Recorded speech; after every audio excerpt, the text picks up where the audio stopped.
Olá a todos, gostaria de vos apresentar o projeto e-Saúde, apoio à triagem com inteligência artificial nas unidades básicas de saúde, desenvolvido nas disciplinas de gerência de projeto, ministrada pelos professores Daniel e Ricardo, no curso de pós-graduação Lato Sensu em Gestão de Projetos e Negócios em Tecnologia da Informação, do Instituto Federal de Educação, Ciência e Tecnologia do Rio de Janeiro. Sou Cidiane Aracati Lobato, mestre em informática pela PUC do Rio de Janeiro e tenho trabalhado nesse projeto nos últimos meses. O objetivo geral do projeto e-Saúde é desenvolver e implementar uma plataforma digital baseada em inteligência artificial para automatizar e otimizar a triagem de pacientes em unidades básicas de saúde do estado do Rio de Janeiro, reduzindo o tempo de espera e melhorando a alocação dos recursos de saúde pública. Como objetivos específicos, nós temos criar modelo de IA treinado com dados clínicos e diretrizes oficiais para a classificação de risco dos pacientes, garantindo conformidade com a Lei Geral de Proteção de Dados Pessoais, definir parâmetros clínicos e operacionais da plataforma de triagem, desenvolver protótipo funcional da plataforma de triagem, testar e validar a plataforma em municípios piloto com alta demanda, Duque de Caxias, Nova Iguaçu e Petrópolis, capacitar profissionais de saúde e monitorar o impacto da solução na redução dos tempos de espera e no grau de satisfação dos usuários, com plano de escalabilidade para implementação no SUS. Os marcos gerais do projeto e-Saúde incluem a entrega dos planos de gestão em 20 de julho de 2025, a conclusão da modelagem de IA em 20 de setembro de 2025, a integração do modelo de IA com a interface do usuário, finalizada até 30 de novembro de 2025, a finalização dos testes internos até 31 de janeiro de 2026, a validação da solução pelos profissionais da saúde até 28 de fevereiro de 2026, a conclusão da implantação da solução nas unidades básicas de saúde em 31 de maio de 2026 e a entrega oficial do projeto até 30 de junho de 2026. No documento de escopo, nós especificamos um orçamento máximo de R$100 mil, dos quais R$80 mil para entregas previstas no escopo, além de R$20 mil como reserva de contingência. Os subtotais por categoria ainda não haviam sido especificados no documento de escopo, mas após as estimativas de custo, nós temos que esses R$80 mil serão gastos da seguinte forma: recursos humanos, R$72 mil e 10, equipamentos, R$4.500, serviços, R$1.575 e custo zero para itens como software. O total do projeto, sem utilizar a reserva de contingência, é de R$78 mil e 85. O orçamento é de R$98 mil e 85. No início do projeto, nós, além de investirmos tempo no planejamento e na elaboração dos planos previstos no PMBOK, nós também investimos tempo em outras ferramentas, por exemplo, em mapas mentais, e aqui eu trouxe um primeiro exemplo, o de gestão das partes interessadas do projeto e-Saúde, incluindo como stakeholders não somente os profissionais da área de saúde, mas também os profissionais da área técnica, das equipes técnicas do projeto, além de órgãos reguladores e do próprio Ministério da Saúde. Um outro exemplo de mapa mental construído foi o da gestão dos riscos do projeto e-Saúde.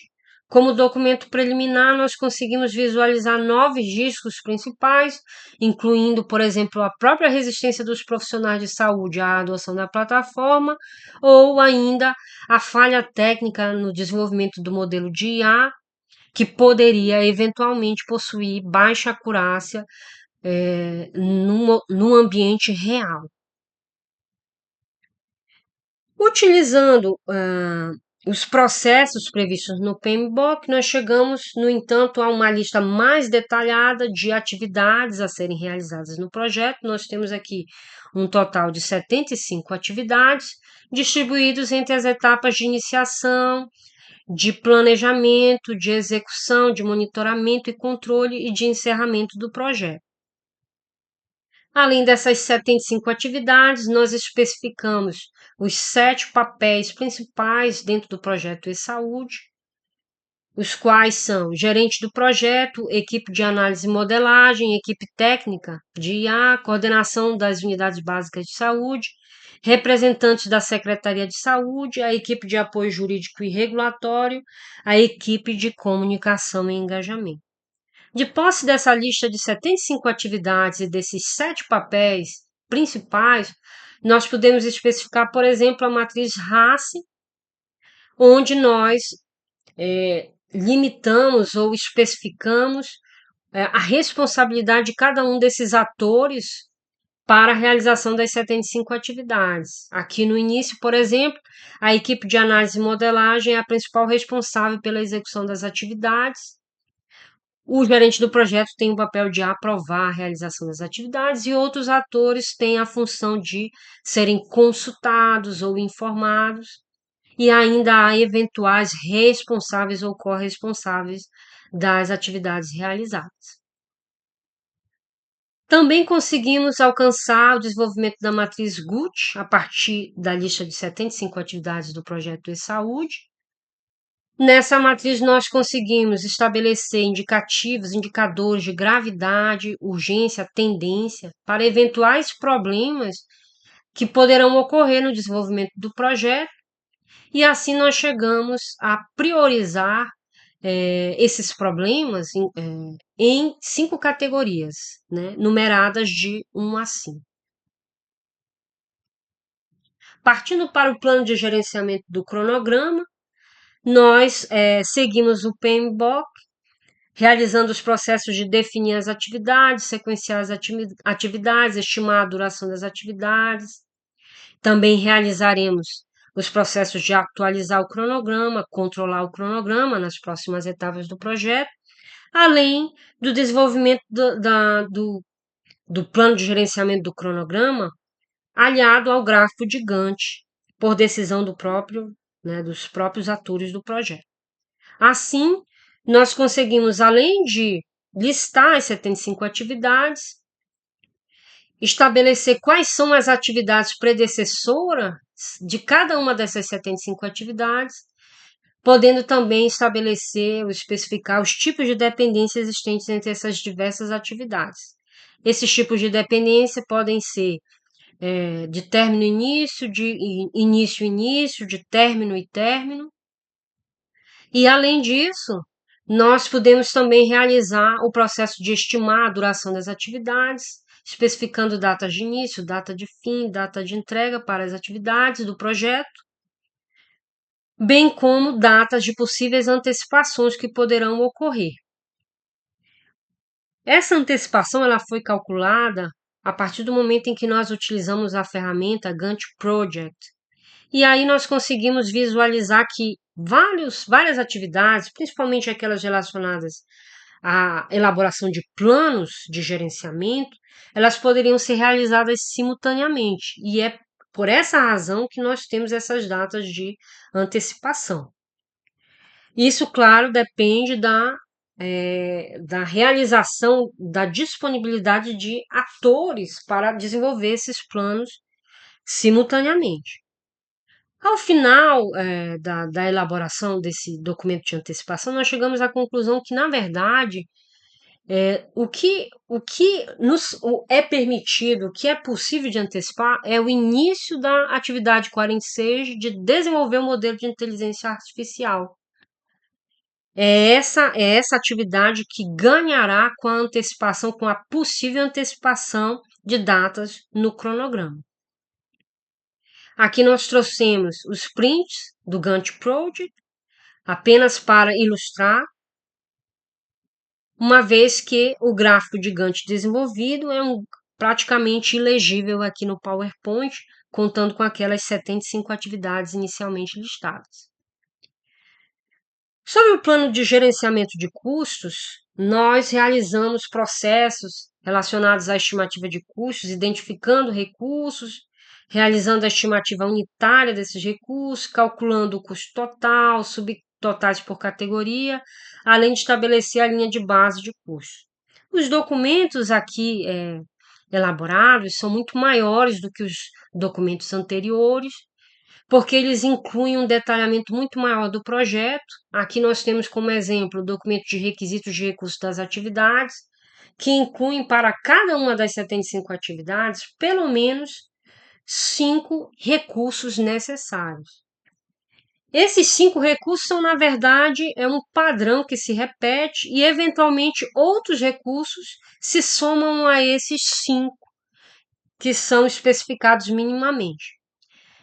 Que recursos são esses que compõem esse padrão? A plataforma de colaboração e gestão de projetos, computador, notebook, internet banda larga, horas de trabalho do gerente do projeto, horas de trabalho da equipe alocada para uma determinada atividade, e além de outras atividades muito específicas de atividades, de algumas atividades. No próximo documento, que é esse de estimativa de custo das atividades, fica mais claro a razão de a gente ter especificado pelo menos esses 5 recursos. Ocorre que existem recursos que serão utilizados e que nós estabelecemos como custo zero, pelas próprias características do projeto, pelo orçamento limitado. Então, por exemplo, nós estamos prevendo para esses 3 primeiros itens, esses 3 primeiros recursos de cada uma das atividades, um custo zero. Para a plataforma de colaboração e gestão de projetos, para computador, notebook, internet banda larga, porque desde o início os interessados no projeto, eles serão os próprios investidores, eles disporão de seus recursos proprietários para colaborar no projeto. De sorte que os recursos que terão um custo efetivo serão as horas de trabalho do gerente do projeto e dos colaboradores das 4 equipes que efetivamente trabalharão no projeto e-saúde. Aqui a hora de trabalho do gerente do projeto foi especificada em R$ 65 e a hora de trabalho dos outros colaboradores em R$ 45. Nós chegamos então a uma totalização de R$ 78.085 e utilizando a reserva de contingência, nós realizamos o exercício de utilizar esses R$ 20.000 disponíveis, esses R$ 20.000 disponíveis, para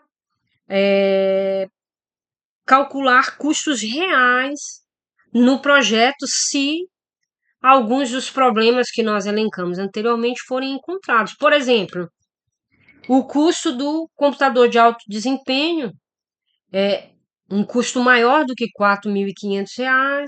Nós colocamos aqui um teto de R$ 10.000 para o valor desse computador.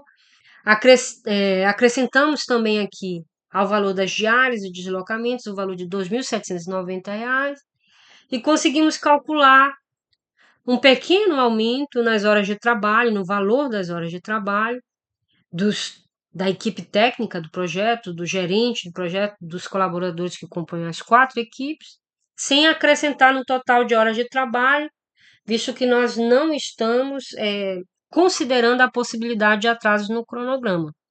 Assim, nós chegamos a um total de projeto, um valor total de R$ 98.085. E esse exercício de usar a reserva de contingência nada mais foi do que realizar a análise de valor agregado do projeto e-saúde, fazendo a distinção entre valores que são planejados inicialmente e visualizando possíveis aumentos desses valores que se constituirão como custos reais no decorrer do projeto, eventualmente. A partir desses valores, nós também podemos calcular indicadores de desempenho relacionados a prazo, essa coluna aqui, VPR, né, totalmente zerada, e outros indicadores relacionados apenas a esses itens que podem aumentar, ter aumentos no decorrer do projeto.